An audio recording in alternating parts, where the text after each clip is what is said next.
Bultii keessa gaamii ooftuunis hadhooftuunis waan jirtuufu hobsumaan haa dabarsinu kabaja jaarsa keenyaa haa goonu. Abdii kana biratti ijoolleen yeroo baay'ee ni baddi. Dhugaadha abdiin nama gaariidha. Gaarummaa sammuu namuu kamuu ni dubbata.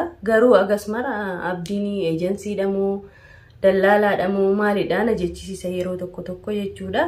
Yasmin anamma anka si wajjin mana keessan deemuu fedha akkamitti? Maal goota mana keenya? Mana keessanii wanni an godhu yaani achuma teennee yoo inni mana jiraate isa manaa baaseeyyuu si teessisuu fedha yookaan ammoo waluma isin araarsuuyyuu barbaadachaa hordoftoonni keenyallee nu argaa waan jiraniif. Bartu waan dhumate waan haasofnee bas naaf inni irra walii galee haasofnee bas yaani anis biraa deeme.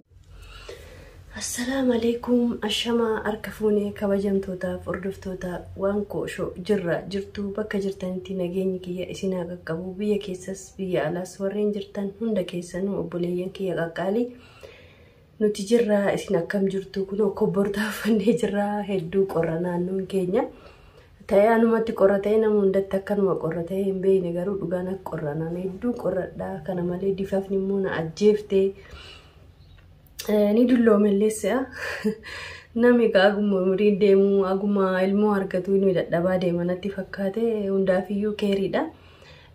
Waan kun har'ammoo maal nuuf qabattee dhuftee maaltu maal jechuun illee ni maltanii wantin isiniif qabadhee dhufe waan na ajaa'ibes waan natti fakkaates yaada kiyya ibsachuun yookiin immoo reaakshinii hojjechuuf dhufe jechuudha. Reaakshinii kuni maalidha yoo jettan illee viidiyoo saatii muraasa dura argee jechuudha ammuma kana viidiyoo abdiin mareenuuf gadhiisee jechuudha. Abdii yookiin immoo yaayyaa hobbi namni wallaaltan hin jirtanii yeroo baay'eellee ijoolleen koomentii jalatti abduma kana jalaa naftuu abdii dhumarraa maal qabdaa abdiin maasii godhee akkas naan jettu ani abdiin homaa nan goone abdiin yookiin xalaata kiyyallee miti wadaaje kiyya naman jaalladhu naman kabaju akka obboleessa kiyyaa jechuudha. Nama gaaf rakkoollee nama bira dhaabbatedha. Garummaan kijibaan abdii mitiiti haadhoo kiyya wajjin dhaladheefu kijibaan harka rukutuuf jechuudha. Maaliif yoo jettan yeroo baay'ee uummanni keenya Itoophiyaawii hogguu jedhamu naannoon itti dhaladneellee yoo ta'u kijibaan namaaf harka rukutuu jaallanna jechuudhaan immoo dhuguma jirtu isinitti himee yoo na jibbitanis na jibbaa hordoftoonni kiyyallee balleessiteetta yoo jettanis balleessaa kiyya deebi'uu nan danda'a balleessaa kiyyarraa garuu immoo balleessaa hin qabu namni tokko waan badaa dalage jedhee yoo yaade waanuma jirtu dhugaa jirtu fuulduruma dubbadha jechuudha. Akkuma isiniin jedhe dubbii isinitti illee hin baay'isuuti yookiin mormiif illee miti kan hin dhufe. Abdii kana biratti ijoolleen yeroo baay'ee ni baddi. Dhugaadha abdiin nama gaariidha. Gaarummaa sammuu namuu kamuu ni dubbata. Garuu agasmara abdiin eejensiidha moo dallaalaadha moo maalidha na jechisiisa yeroo tokko jechuudha. Omaa miti haa ta'uti namni tokko yoo mana keessanitti bade yoo dandeessan kan warrarraa dhuftes warratti araarsitu.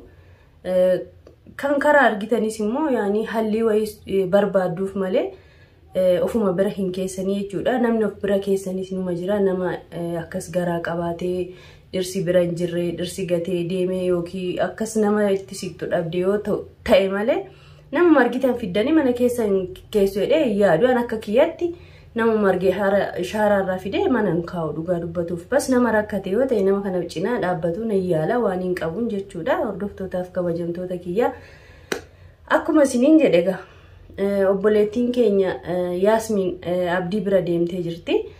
Dhiifa manaaf godhiiti osoo waa'ee abdii hin dubbatiin obboleettiin kiyya Yasmin illee viidiyoo kana ni argiti jedhee abdiin qaba arguus ni dandeessi. Duraan dursee maaltu mana ishiitii ishii baase jechuun namni kun itti tolee kan jiraatu hin jiru.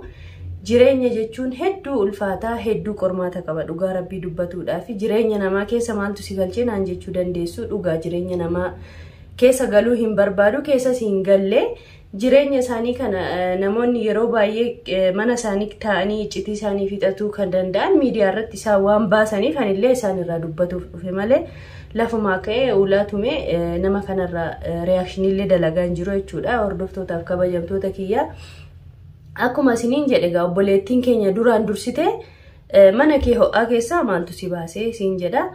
Akkuma beekamu biyyi keessa jiru biyya Yemenidha. Yemen jechuun ijoolleen as jirtu marti ni beekti. Dubartiif hedduu dhaabbatanii biyya keenya caala dubartiin kabajaa qabdi dhugaa rabbii dubbatuuf jechuudha.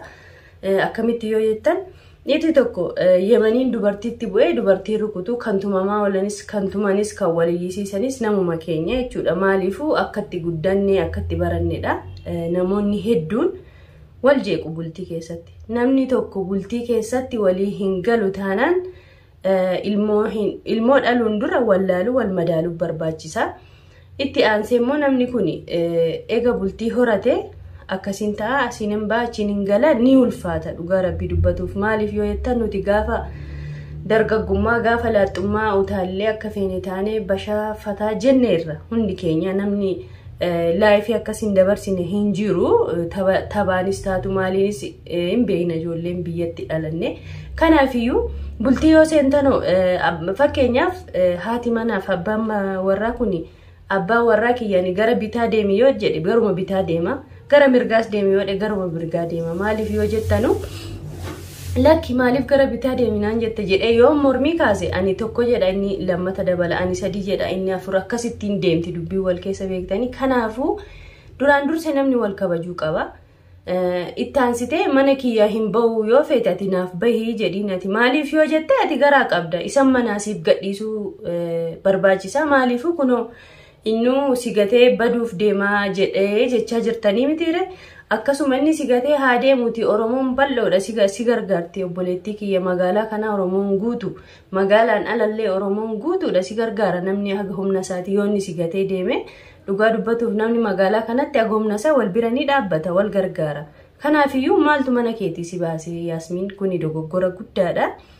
Maaliifuu mana kiyyaa bahi jedhee yoo situmellee iyyatuu dandeessaa hollaa faana galta kophaa hin galtuu Yemaniin si birmatuu dandeessi Oromoon si birmatuu dandeessi manuma keetii maaltu si baase gaddaan baasi geesse siin jedha obboleettii kiyya. Maaliif akkas naan jettee siif bultiin kee siif qajeelteetu jechuullee ni dandeessa. Bultii ofii abbuma qajeelchata. Rabbii gaditti abbuma qajeelfata dhugaa dubbatuudhaaf. Kanaafiyyuu ani naan liqinfamne abdii bira deemuu kee siin jedha obboleettii kiyya kabajamtu. Ansiqee kuuf yookiin si cabsuuf osoo hin taane jaarsi keessa ogguun laalu nama gaarii fakkaata. Keessa isaa garuu sumaaf rabbi beeka ani dhugaadha. Inni kana sana jechuu hin danda'u. Atis nama gadheedha nama akkasiin jechuu hin danda'u. Garuu kan argee taatee amma ta'aa jirtu dubbataa jirani. Mana keetii maaltu si baaseedha gabaabumatti. Namni kun wal kabajee waliin dubbate keessuma fixatuu qaba. Akka yaada kiyya akka yaada waan kootti jechuudha. Hordoftootaaf kabajamtoota kiyyallee. Itti aansee immoo abdiidha.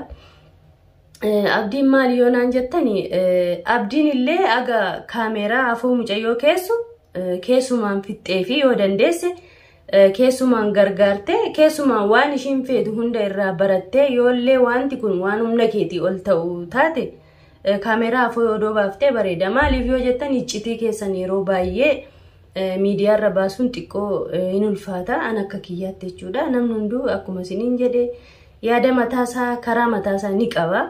Garuu immoo akka mataa kiyyaatti abdiin illee dogoggora qabda. Maaliifuu kaameeraa afoo kaayuun hin qabdu mucayyoon yaani fedhiillee hagas mara hin qabdu akka ilaalutti viidiyoo irraa maruu kee fedhannaa waan qabdu natti hin fakkaanne akkan asii achi ilaalutti jechuudha. Kanaafiyyuu aga akkas gootu yaa abdii keenya keerii dalagatuun ofumaa fi ammas ani kanin siin jechaa jiru egaa takkaa wanti taate nuundullee waama kana qaaqaa jiraateanillee amma mucayyoo kana soo oltee hin bulchin. Maaliifuu akka ijoollee lamaan si bira jirtu sana laaxxee mitiiti mucayyoo kana olchitee bulchuu hin dandeessu jechuudha. Maaliif yoo jette duraan dursee mucaan iyyuu sitti mufatuu danda'a. Ganaayyuu yaa gana viidiyoo kee kana laalee sitti mufatus walis ta'uu dandeessu saalallaa allaa walam ani hin beeku. Garuu ammallee ani kanin siif dhaamu osoo mucayyoo kana olchitee hin bulchini nama dabaladhuuti mucattii mana ishiitii hin gahii. Maaliifuu yeroon ishiin itti baddu miti mucayyoon kuni jechuudha. Yeroo itti baddee si bira dhuftu miti mucattiin beekte. Kanaafiyyuu yoo dandeesse dafiiti nama dabaladhu jaarsa dabaladhuuti Oromoon bal'oo jira magaalaa kana guutuu keessa. Akkuma isiniin jedhe gaa bultiinii jechuun hedduu ulfaatti.